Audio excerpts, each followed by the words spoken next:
दोस्तों, हमारी दुनिया में आज भी ऐसी बहुत सी जगहें मौजूद हैं जहां रात के अंधेरे में ऐसी चीज़ें देखने के दावे किए जाते हैं जिनका जवाब साइंस के पास भी हमेशा साफ नहीं होता। लेकिन किसी इंसान का दावा करना एक अलग बात है और उसी चीज़ का कैमरे में रिकॉर्ड हो जाना बिल्कुल अलग। क्योंकि आज मैं आपको सिर्फ कहानियां नहीं बताने वाला, आज हम कुछ ऐसी मिस्टीरियस फोटोग्राफ्स, सीसीटीवी रिकॉर्डिंग्स और आई विटनेस केसेस देखने वाले हैं जिनमें लोगों ने ऐसे क्रीचर्स देखने का दावा किया जो किसी नोन एनिमल से आसानी से मैच नहीं होते। किसी की टांगें इंसान से कई गुना लंबी दिखाई देती हैं, कोई रात के अंधेरे में दो पैरों पर चलता हुआ नजर आता है और एक ऐसा क्रीचर भी है जिसकी कहानी ने एक पूरे अमेरिकन टाउन को डरा दिया था। लेकिन इनमें से हर फुटेज को सच मान लेना भी सही नहीं होगा। कुछ के पीछे नॉर्मल एनिमल्स हो सकते हैं, कुछ होक्स हो सकते हैं और कुछ केसेस आज भी लोगों के लिए मिस्ट्री बने हुए हैं। और ख़ास तौर पर नंबर 1 की कहानी, वहाँ लोगों को किसी फोटोग्राफ की ज़रूरत भी नहीं पड़ी थी क्योंकि कुछ ही दिनों के अंदर एक ही इलाके से इतने स्ट्रेंज रिपोर्ट्स आने लगे कि मामला न्यूज़पेपर्स तक पहुंच गया। तो चलिए शुरू करते हैं। दोस्तों, अगर आप किसी इंसान को चलते हुए देखें तो उसके शरीर की एक ऐसी शेप होती है जिसे हमारा दिमाग तुरंत पहचान लेता है। सिर, कंधे, धड़, हाथ और फिर टांगे। लेकिन कैलिफोर्निया के फ्रेज़नो से जुड़ी एक फेमस सर्वेलेंस फुटेज में दिखाई देने वाली चीज़ के साथ प्रॉब्लम यही थी कि उसमें लगभग सिर्फ टांगे ही टांगे दिखाई दे रही थीं। इस मिस्टीरियस फिगर को इंटरनेट पर फ्रेज़नो नाइट क्रॉलर के नाम से जाना जाने लगा। कहानी के मुताबिक एक होमओनर ने अपने घर के बाहर सिक्योरिटी कैमरा लगाया हुआ था। रात के वक्त कैमरा ने दो पेल वाइट फिगर्स को प्रॉपर्टी के सामने से गुजरते हुए रिकॉर्ड किया। जब फुटेज को जूम करके देखा गया तो फिगर्स किसी नॉर्मल इंसान की तरह दिखाई नहीं दे रहे थे।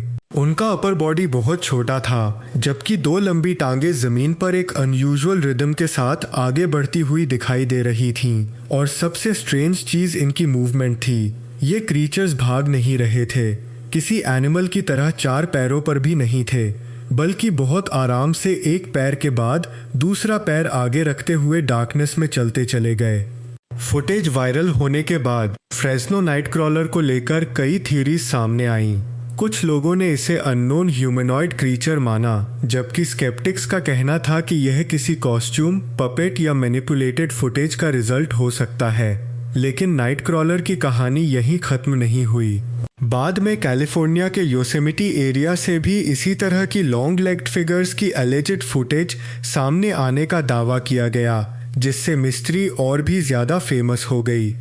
तो सवाल यह है, क्या किसी ने सिर्फ एक बहुत क्लेवर इल्यूजन क्रिएट किया था या उस रात कैमरा के सामने से सच में कुछ ऐसा गुजरा था जिसे हम आज भी आइडेंटिफाई नहीं कर पाए। अब चलते हैं 1977 के मैसाचुसेट्स में, जहां सिर्फ 2 रातों के अंदर अलग अलग यंग विटनेसेस ने एक ऐसे क्रीचर को देखने का दावा किया जिसकी अपीयरेंस किसी नोन नॉर्थ अमेरिकन एनिमल जैसी नहीं थी। इस क्रीचर को बाद में डोवर डीमन कहा गया। रिपोर्ट्स के मुताबिक इसका शरीर बहुत पतला था, आर्म्स और लेग्स अनयूजुअली लॉन्ग थे और इसका हेड बॉडी के मुकाबले काफ़ी बड़ा दिखाई देता था। सबसे ज़्यादा अटेंशन इसकी बड़ी ग्लोइंग या रिफ्लेक्टिव आइज़ ने हासिल की। पहली फेमस साइटिंग तब रिपोर्ट हुई जब कुछ टीनेजर्स रात के वक्त कार में ट्रैवल कर रहे थे। उनमें से एक ने रोड के किनारे स्टोन वॉल के पास एक स्ट्रेंज फिगर देखने का दावा किया। कार आगे निकल गई, लेकिन विटनेस के मुताबिक उसने जो देखा वह मंकी, डॉग या किसी नॉर्मल इंसान जैसा नहीं था। अगले कुछ घंटों और अगले दिन दूसरे लोगों ने भी आसपास के एरिया में अनयूजुअल ह्यूमनॉइड फिगर देखने के क्लेम्स किए। और यही डोवर डीमन केस को इंटरेस्टिंग बनाता है, क्योंकि कहानी सिर्फ एक विटनेस तक लिमिटेड नहीं रही। हालांकि इसका कोई कंक्लूसिव फिजिकल एविडेंस नहीं मिला। स्केप्टिकल एक्सप्लेनेशंस में यंग मूस, डिस्टॉर्टेड एनिमल साइटिंग्स और डार्कनेस की वजह से हुई मिसआइडेंटिफिकेशन जैसी पॉसिबिलिटीज दी गई हैं। लेकिन अगर सभी विटनेसेस ने सिर्फ किसी नॉर्मल एनिमल को देखा था तो उनकी डिस्क्रिप्शंस इतनी सिमिलर क्यों थीं?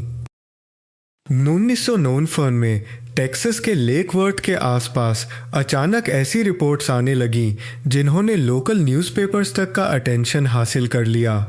विटनेसेस एक ऐसे क्रीचर की बात कर रहे थे जिसे कुछ लोगों ने हाफ मैन हाफ गोट जैसी अपीयरेंस वाला बताया, और यहीं से पैदा हुई लेक वर्थ मॉन्स्टर की लेजेंड। एक फेमस रिपोर्ट में विटनेसेस ने दावा किया कि क्रिएचर ने उनकी कार के पास आकर अचानक अग्रेसिव बिहेवियर दिखाया। कुछ अकाउंट्स में तो यह तक कहा गया कि उसने व्हीकल पर जंप किया। इसके बाद लोग क्रीचर को खोजने के लिए एरिया में पहुंचने लगे। मिस्ट्री इतनी बड़ी हो गई कि लोकल क्यूरियोसिटी लगभग पब्लिक हंट में बदल गई। इसी दौरान एक फोटोग्राफ भी सामने आई जिसमें दूर एक अनयूजुअल वाइट फिगर दिखाई देता है। बाद में इसी इमेज को लेक वर्थ मॉन्स्टर से जोड़ा गया, लेकिन जैसे जैसे कहानी पॉपुलर हुई, होक्स की पॉसिबिलिटी भी सामने आने लगी। कुछ लोगों का मानना था कि टीनेजर्स या प्रैंकस्टर्स गोट लाइक कॉस्ट्यूम पहनकर लोगों को डरा रहे थे। वहीं दूसरी तरफ विटनेसेस इंसिस्ट करते रहे कि उन्होंने जो देखा वह कॉस्ट्यूम पहना इंसान नहीं था, और यही चीज इस केस को आज तक क्रिप्टिड हिस्ट्री में जिंदा रखती है। अब जिस क्रिएचर की बात होने वाली है उसकी डिस्क्रिप्शन इतनी स्ट्रेंज है कि पहली बार सुनकर यह किसी हॉरर मूवी का मॉन्स्टर लगता है। 1973 एनफील्ड इलिनॉय। एक लोकल रेसिडेंट ने रात के वक्त अपने घर के आसपास स्क्रैचिंग जैसी आवाज़ें सुनने के बाद बाहर एक अनयूजुअल क्रीचर देखने का दावा किया। उसकी डिस्क्रिप्शन के मुताबिक क्रीचर छोटा लेकिन बेहद बिजार था। शॉर्ट बॉडी, अनयूजुअल आर्म्स, बड़ी रेडिश आइज और सबसे स्ट्रेंज क्लेम, 3 टांगे। विटनेस ने दावा किया कि क्रीचर बहुत अनयूजुअल तरीके से मूव कर रहा था और एनकाउंटर के दौरान उसने उस पर गोली भी चलाई। इसके कुछ समय बाद दूसरे लोगों ने भी एरिया में स्ट्रेंज क्रीचर देखने या अनयूजुअल साउंड सुनने की रिपोर्ट्स दी। मीडिया ने इसे एनफील्ड हॉरर या एनफील्ड मॉन्स्टर कहना शुरू कर दिया, लेकिन आज तक इसकी कोई वेरीफाइड बॉडी, डीएनए या क्लियर फोटोग्राफ सामने नहीं आई। पॉसिबल एक्सप्लेनेशंस में escaped exotic animal, miss identified wild life और एग्जैजरेशन शामिल हैं। लेकिन अगर पहली डिस्क्रिप्शन सच थी तो 3 टांगों पर इतनी तेजी से मूव करने वाला वह क्रीचर आखिर था क्या? 12 सितंबर 1951 वेस्ट वर्जीनिया के फ्लैटवुड्स में आसमान पर एक ब्राइट ऑब्जेक्ट दिखाई देने की रिपोर्ट्स के बाद कुछ लोकल लोग उस डायरेक्शन में गए जहां उन्हें लगा कि ऑब्जेक्ट ज़मीन के करीब गिरा है। लेकिन वहां पहुंचकर उन्होंने जो देखने का दावा किया उसने इस छोटे से इंसिडेंट को अमेरिकन मिस्ट्री हिस्ट्री का हिस्सा बना दिया। विटनेसेस के मुताबिक उन्हें एक टॉल फिगर दिखाई दिया जिसका हेड अनयूजुअल शेप का था और आंखें ब्राइट दिखाई दे रही थीं। कुछ डिस्क्रिप्शंस में क्रीचर के पीछे या आसपास स्ट्रेंज ग्लो का भी जिक्र मिलता है। ग्रुप डरकर वहां से वापस भाग गया और बाद में कहानी पूरे एरिया में फैल गई। इसे फ्लैटवुड्स मॉन्स्टर और कभी कभी ब्रैक्सटन काउंटी मॉन्स्टर कहा गया, लेकिन स्केप्टिकल एक्सप्लेनेशन भी काफ़ी इंटरेस्टिंग है। कुछ रिसर्चर्स का मानना है कि विटनेसेस ने डार्कनेस में एक बार्न आउल को ट्री ब्रांच पर देखा होगा, जबकि आसमान में दिखाई देने वाला ऑब्जेक्ट मीटियर हो सकता था। और अगर frightened witnesses, darkness, unusual light और आउल की अपीयरेंस एक साथ कंबाइन हो जाएं, तो ब्रेन एक बहुत अलग क्रीचर कंस्ट्रक्ट कर सकता है। लेकिन इतने दशकों बाद भी फ्लैटवुड्स मॉन्स्टर की इमेज अमेरिकन क्रिप्टिड कल्चर की सबसे रिकग्नाइजेबल इमेजेस में से एक बनी हुई है। लेकिन दोस्तों, नंबर 1 पर कोई ऐसा क्रिएचर नहीं है जिसकी कहानी सिर्फ एक ब्लरी फोटोग्राफ से फेमस हुई हो। इस मिस्ट्री की शुरुआत मरे हुए एनिमल्स से हुई थी। 1953 के आखिर और 1954 की शुरुआत में नॉर्थ कैरोलिना के ब्लेडनबोरो इलाके में कई एनिमल्स मिस्टीरियस सर्कमस्टेंसेस में डेड पाए जाने लगे। लोकल रिपोर्ट्स के मुताबिक कुछ विक्टिम्स पर अनयूजुअल इंजरीज थीं। इसके बाद आसपास के रेजिडेंट्स ने रात के वक्त एक स्ट्रेंज प्रेडेटर देखने के क्लेम्स शुरू कर दिए। किसी ने इसे लार्ज कैट जैसा बताया, किसी ने कहा इसका बॉडी लंबा था। कुछ विटनेसेस ने इसकी आइज को डार्कनेस में चमकता हुआ डिस्क्राइब किया और जल्द ही न्यूज़पेपर्स ने इसे नाम दे दिया, द बीस्ट ऑफ ब्लेडनबोरो। जैसे जैसे रिपोर्ट्स बढ़ी, हंड्रेड्स ऑफ पीपल क्रीचर की तलाश में एरिया में पहुंचने लगे। गन्स, डॉग्स और फ्लैशलाइट्स के साथ सर्च पार्टीज निकलने लगी।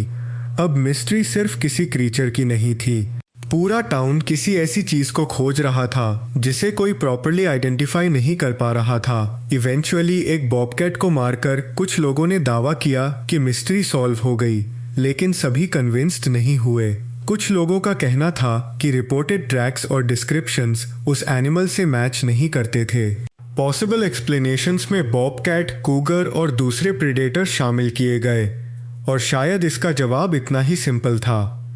लेकिन सोचिए, जब रात के वक्त एनिमल्स मिस्टीरियसली डेड मिल रहे हों, पूरे टाउन में अननोन प्रेडेटर की रिपोर्ट्स फैल चुकी हों और लोग हथियार लेकर जंगल सर्च कर रहे हों, तो डार्कनेस में दिखाई देने वाली हर मूवमेंट एक नॉर्मल एनिमल नहीं लगती। और शायद क्रिप्टिड स्टोरीज की सबसे इंटरेस्टिंग बात भी यही है। कभी कभी मिस्ट्री जंगल में मौजूद क्रीचर नहीं होती, मिस्ट्री ये होती है कि इंसान ने वास्तव में देखा क्या था। दोस्तों, आज हमने जिन 7 मिस्टीरियस क्रिएचर्स के बारे में जाना, उनमें से कुछ सिर्फ आई विटनेस रिपोर्ट्स पर डिपेंड करते हैं, कुछ के साथ फोटोग्राफ्स या एलिज्ड फुटेज जुड़ी हुई है, और कुछ के लिए नॉर्मल एनिमल्स और होक्सेस जैसी एक्सप्लेनेशंस भी मौजूद हैं। लेकिन इन केसेस की सबसे इंटरेस्टिंग चीज यह नहीं कि हमें हर क्रिएचर को रियल साबित करना है। असल मिस्ट्री यह है कि इतने अलग अलग समय और जगहों पर लोगों ने आखिर देखा क्या था। आपके हिसाब से आज की वीडियो में कौन सा केस सबसे ज्यादा मिस्टीरियस था? उसका नाम कमेंट्स में ज़रूर बताइएगा। और अगर आप चाहते हैं कि अगली वीडियो में हम सिर्फ उन क्रीचर्स को देखें जिन्हें ट्रेल कैमरास या सीसीटीवी ने रिकॉर्ड किया है, तो कमेंट्स में कैमरा ज़रूर लिखिएगा। मिलते हैं नेक्स्ट इन्फॉर्मेटिव और मिस्टीरियस वीडियो में।